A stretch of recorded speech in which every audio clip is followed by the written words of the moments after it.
Assalamualaikum warahmatullahi wabarakatuh. Selamat siang semuanya. Di sini Bu Umay hanya akan memberi sedikit tips kepada orang tua di rumah bagaimana caranya untuk membimbing anak-anaknya yang masih belum lancar untuk menulis sendiri ya. Artinya untuk anak-anak yang masih harus dibantu dengan garis putus-putus yang ditebali oleh orang tua. Nah, ayah dan ibu bisa melatih anak-anak agar semakin mahir dalam memegang pensil, kemudian juga menulis dengan mengajarkan anak-anak dengan beberapa langkah berikut. Nah, yang pertama, kita memberikan latihan kepada anak-anak untuk membuat garis lurus seperti ini. Nah, usahakan buku yang digunakan adalah buku tulis betulan ya, bukan buku gambar atau papan tulis. Jadi anak-anak betul-betul terbiasa menulis di buku tulis. Karena untuk kelompok B itu kan anak-anak yang sudah siap untuk ke SD. Jadi kita pelan-pelan belajar menulis. Nah, ini anak-anak pertama berlatih menulis garis lurus, kemudian ada juga garis mendatar. Nah, anak-anak dilatih pelan-pelan, jadi bisa mulai dilepas sedikit demi sedikit, menebalkan huruf ya, atau menebalkan gambar. Kemudian ada garis miring, miring ke kiri, kemudian miring ke kanan.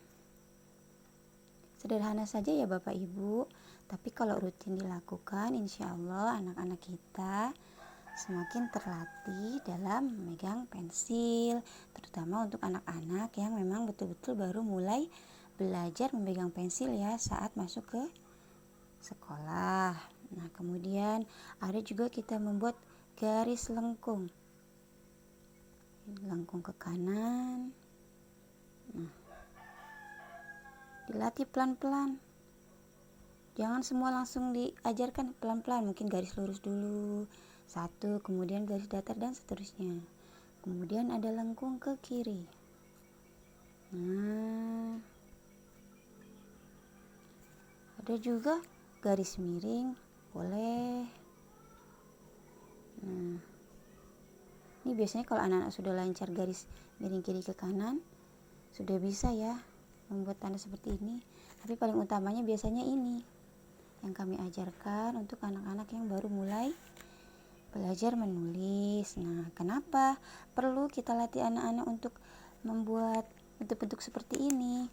Karena huruf-huruf abjad itu biasanya terbentuk dari bentuk garis, lurus, datar, miring maupun juga lengkung ya. Misalkan Ibu Mai beri contoh, kita akan membuat huruf A. Nah, huruf A itu kan kita mulai dari membuat garis lengkung ke kanan, kemudian kita beri garis lurus.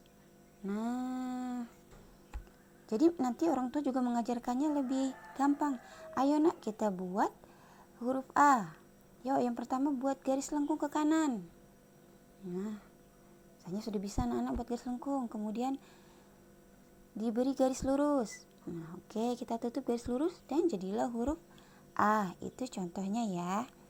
Dan anak-anak kalau untuk tugas menulis, biasakan ditulis di buku tulis betulan ya, bukan di buku gambar atau di papan tulis, supaya anak-anak betul-betul berlatih menulis dengan alat tulis yang sebenarnya akan digunakan dalam kegiatan sekolah. Oke, cukup sekian ya Bapak Ibu. Mudah-mudahan kita semua selalu sabar dan telaten untuk sedikit demi sedikit membimbing anak-anak kita dari rumah. Mengucapkan terima kasih ya. Mohon maaf atas segala kekurangan. Selamat siang. Wassalamualaikum warahmatullahi wabarakatuh.